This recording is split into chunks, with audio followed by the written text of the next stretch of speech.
Nehmt Platz. Erste Portion Hard Music haben wir gehabt. Wir kommen zu Strong Message. Es hat Platz am Boden. Stühle haben wir heute nicht so viel, aber es hat viel Platz am Boden.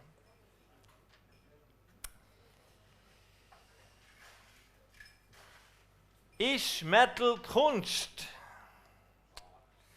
Eine Mehrheit der Bevölkerung würde auch sagen, Metal ist doch nur organisierter Lärm. Aber wir alle wissen, Metal, das ist die wahre Kunst. Nein, im Ernst, ich möchte heute Abend mit euch darüber nachdenken, wenn das Metal eben wirklich eine konstruktive Form von Kunst ist, echte, gute, wahre Kunst, und welche Rolle die Kunst oder Kunst überhaupt für einen gelebten Glauben hat. Habt ihr gewusst, dass der erste Mensch in der Bibel, wo es von ihm heisst, dass er mit Gottes Geist erfüllt worden ist, dass die erste Person, die mit Geist erfüllt worden ist von Gott, ein Künstler war. Und den ersten noch ein Metaller. Also einmal einer, der sich auch auf Metallbearbeitung verstanden hat. Katja liest uns jetzt aus dem 2. Buch Mose, aus dem 35. Kapitel. Es geht dort um das Volk Israel, das nach der Befreiung aus der Sklaverei in Ägypten am Berg Sinai lagert. Und sie bekommen nach dem Gebot für das Zusammenleben von Gott auch noch den Auftrag, ein Zeltheiligtum zu machen.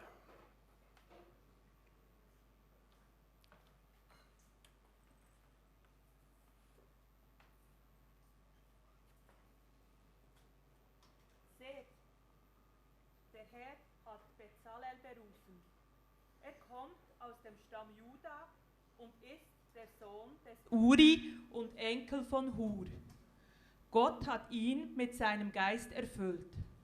Für seine Aufgabe hat er ihm Weisheit, Verstand und alles nötige Geschick gegeben. Er kann Pläne entwerfen und sie in Gold, Silber und Bronze ausführen. Er kann Edelsteine schneiden und einfassen, Holz bearbeiten und jede Art Arbeit ausführen. Gott hat ihm auch die Gabe geschenkt, andere anzuleiten. Und er hat ihm Oholiab zur Seite gestellt, den Sohn des Ahimismach, aus dem Stamm Dan. Gott hat sie mit Weisheit erfüllt, sodass sie jede Art Arbeit ausführen können.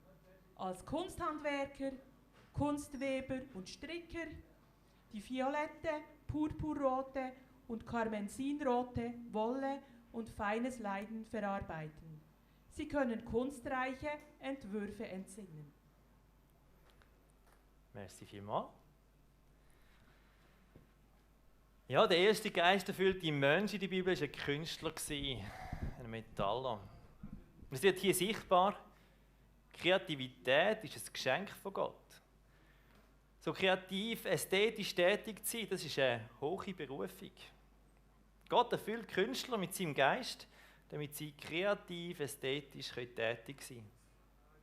Gott schätzt Kunst hoch ein. Alle kreativen, ästhetischen Ausdrucksformen, die helfen uns nämlich, den unsichtbaren Gott, seine Schöpfung, die Welt und unser Leben zu erfahren, zu verarbeiten und zu verstehen. Mit allen Sinnen. Und darum schätzt Gott auch Künstler hoch ein. Es gibt ein paar wichtige Details in diesem Text. Es war nicht einfach nur eine Geschicklichkeit gefragt, bei der Stiftshütte zu bauen, um das wunderbare Zeltheiligtum hier zu errichten. Es hat nicht einfach nur einen ausführenden Techniker gebraucht, der quasi halt Gottes Pläne einfach dann halt noch macht mit Händen, sondern nein, es hat einen Künstler gebraucht, der den Plan von Gott umsetzt. Weil Gott hat nicht jedes Detail vorgegeben, sondern viele Details vom Design, von der Weberei und der Stickereien und der Gravuren, die sind dem Künstler überlassen. Es heisst hier von diesen zwei, sie können kunstreiche Entwürfe ersinnen. Also Gott hat gesagt, schau, machen das Zelt etwa so und so, aber das ist die Idee. Und dann haben sie von ihren Gedanken, ihrer Kreativität können frei laufen lassen und das einfach ausleben. Und es war halt einfach klar gewesen, die und die müssen das machen, mal beim Bezalel schon. Aber es heisst nachher später im Text, da rief Mose Bezalel und Oholiab Und alle geschickten Leute, die der Herr Geschicklichkeit gelegt hatte, oder in die der Herr Geschicklichkeit gelegt hatte, jeden, dessen Herz ihn bewegte, zu dem Werk zu kommen, um es auszuführen. Also es hat etwas mit dem Herz zu tun, die Kreativität, wo Gott etwas bewegt, wo man aber dann selber muss darauf reagieren, wenn man will. Und dem darf freien Lauf lassen. Die Kunst ist effektiv eine heilige Berufung von Gott und zu Gott, aber es ist etwas, wo man subjektiv erlebt, etwas, wo aus dem Herzen etwas fließen kann und wo man viel Gestaltungsraum hat. Und Kunst steht irgendwie den anderen Berufungen in nichts nach. Wir erfahren, dass Gott der Bezalel mit Weisheit, Verständnis, Wissen und künstlerischem Geschick erfüllt hat. Und das sind genau die gleichen Begabungen, die Gott auch den Propheten, den Priestern und den Königen schenkt, wenn wir diese Texte anschauen. Da aber leitet Gott das alles in eine Künstlerin. Und es ist kein Einzelfall geblieben. Später wird ein anderer Künstler namens Hiram als weise, verständig und geschickt beschrieben. Und der Huram-Abi, das ist ein weiterer Handwerker, der als geschickter Mann, begabt mit Verstand bezeichnet wird. Künstler haben eine hohe Berufung von Gott. Und jetzt das symbolisch kunstvolle eingerichtete Zeltheiligtum, die sogenannte Stiftshütte und später dann auch der Tempel, die sind sogar das Herzstück der jüdischen Religion gewesen. Der Ort, wo die Gegenwart von Gott in der Mitte vom Volk war. Der Tempelgottesdienst in diesem Kunstwerk hinein, das war das Mittel gewesen, wo sie die Sühne für ihre Sünden bekommen haben. Und der künstlerisch gestaltete Tempel ist sogar symbolisch das Zentrum vom Universum. Kunst, das Zentrum vom Universum, etwas Kunstvolles gestaltet. Gott nimmt Kunst also nicht auf die leichte Schulter. Und ich glaube, das hat weitreichende Bedeutung für uns alle. Egal, ob wir selber in welcher Form auch immer irgendwie künstlerisch tätig sind oder ob wir Kunst von anderen einfach konsumieren. Erstens nämlich, wenn Gott Künstler mit seinem Geist erfüllt, wenn das eine Berufung ist, die Kunst von Gott, ja, dann hat Kunst eine wichtige Funktion für unseren gelebten Glauben, für unsere Beziehung zu Gott und für die Art, wie wir leben. Entweder subjektiv, wie wir selber uns aus irgendeiner Form eben kreativ betätigen, dann ist das Kreativsein eine wichtige Art, den unsichtbaren Gott und seine Schöpfung und die Welt und unser Leben eben irgendwie zu erfahren, zu verarbeiten, zu verstehen, weiterzugeben, mit allen Sinnen. Oder mit denen, die uns eben besonders nahe sind. Und die das machen, deren ihre Kunst ist nachher wiederum ein Mittel für alle anderen, wo es eben genau das dann hilft, das zu machen. Nämlich eben der unsichtbare Gott, seine Schöpfung, die Welt und das Leben zu erfahren, zu verarbeiten und zu verstehen. Zweitens, wenn Gott selber Kunst hoch schätzt und auch Künstler hoch schätzt, ja, ich glaube, wir sollen auch wir Kunst und Künstler hoch schätzen. Das gilt für die Kirche als Organisation, aber auch für jedes persönlich. Die Wertschätzung für Kunst und Künstler, ja, das ist nicht zuletzt auch eine Frage vom Portemonnaie. Kunst ist nicht gratis, im Gegenteil. Aber wir verhalten uns heute oft so. Ich weiss auch noch nicht, weder für mich selber noch wir als Metal Church den richtigen Umgang damit gefunden haben. Wenn wir genug Wertschätzung zeigen, auch monetär. Wir sind nicht gratis. Aber Gott schätzt Kunst und Künstler hoch. Wie lebst du das? Drittens, wenn Kreativität ein Geschenk ist von Gott. Ja, wenn es ein Geschenk ist, die Kreativität, dann ist auch die Kunst, die daraus entsteht, ein Geschenk von Gott, von ihm. Und was ist die angemessene Reaktion auf ein tolles Geschenk?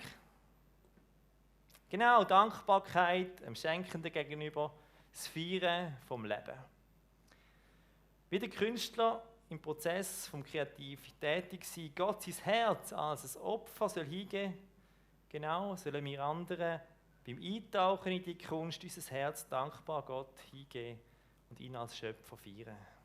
Das Dankopfer. Ja, und wenn Kreativität ein Geschenk von Gott ist, dann sollen wir die Kunst auch für seine Zwecke brauchen. Ich meine damit nicht, dass in der Kunst Gott überall explizit muss vorkommen. Überhaupt nicht. Aber irgendwo fließt es aus ihm und die Kunst ist nicht irgendwie ein Selbstzweck. Und die Inhalte, die sind nicht egal. Damit komme ich zum letzten Punkt von dieser Strong Message. Kunst dient ja nicht automatisch den Zwecken von Gott. Und ich glaube, gerade im Metal, da sehen wir das immer wieder auch sehr offensichtlich. Wenn erfüllt jetzt aber eben Kunst ihren Zweck? Wenn ist Metal geisterfüllt? Bei den alten Griechen, beim Sokrates und dem Platon, finden wir, wie ich meine, einen hilfreichen Maßstab. Es geht ums Wahre, ums Gute und ums Schöne. Das Wahre, das Gute und das Schöne. Wenn in der Kunst, in einem Kunstwerk, die drei Aspekte kreativ zusammenspielen, ich glaube, dann erfüllt die Kunst ihren Zweck. Dann kommt sie zum Ziel und bewirkt das, was sie soll. Positiv im Leben in dieser Welt. Es geht um alle drei Aspekte, das ist wichtig. Die können ganz unterschiedlich gewichtet sein. Nicht so, dass immer vor allem gleich viel braucht. Aber letztlich im Ganzen oder im Leben von einem Künstler, im Gesamtkunstwerk, ich glaube, da braucht es letztlich immer alle drei aufeinander bezogen. Ich muss es noch kurz ein bisschen ausführen mit Beispielen. Denken wir an einen Schlager. Ja. Der Schlager zum Beispiel, der besingt meistens einfach das Schöne, oder? Die heile Welt von den wohligen Gefühlen und so. Ja. Und dem gegenüber sagen wir Metaller zu Recht, hey, liebe Schlagerfreunde, das ist eine Scheinwelt. Schau, die Welt ist nicht so harmonisch, wie ihr das tut. Die Worte, die sieht anders aus. Und wenn man nur über die Schönheit singt, dann führt das nicht automatisch zum Guten. Es muss auch wahr sein. Und die Wahrheit, sie tut oft zuerst weh.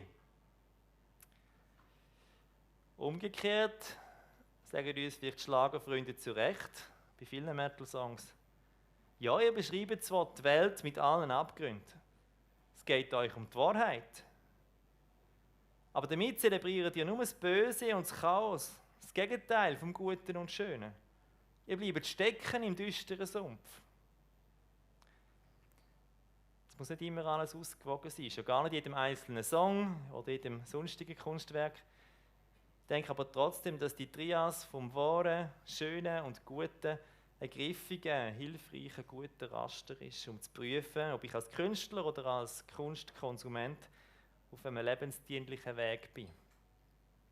Ist Kunst wahr, was ich hier mache, oder was ich damit ausdrücke oder was ich höre? Oder verhüllt die Kunst die Wahrheit nur und schafft Schein und verbreitet Lüge? Oder spiegelt die Kunst etwas von der göttlich geschaffenen Schönheit, so zerbrochen die Welt auch ist? Fragt die Kunst nach Zeichen von Gottes ordnender, bewahrender Hand im Chaos? Oder versinkt sie nur selber in Verfall, im Wüsten und im Tod?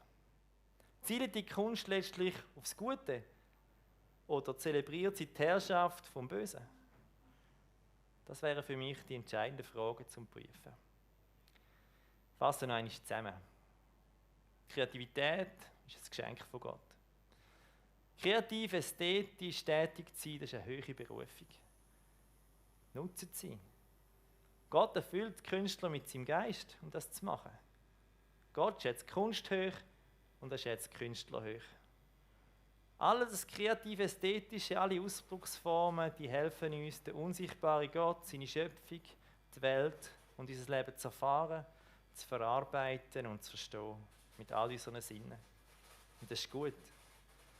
Und am Maßstab vom Wahren, Schönen und Guten, da können wir prüfen, ob die Kunst dabei wirklich ihren Zweck erfüllt. Ich lobe dich, Herr, von Ewigkeit zu Ewigkeit. Dein Wort ist eine Lampe für meinen Fuß und ein Licht auf meinem Weg. Und Gottes Volk schreit: Amen.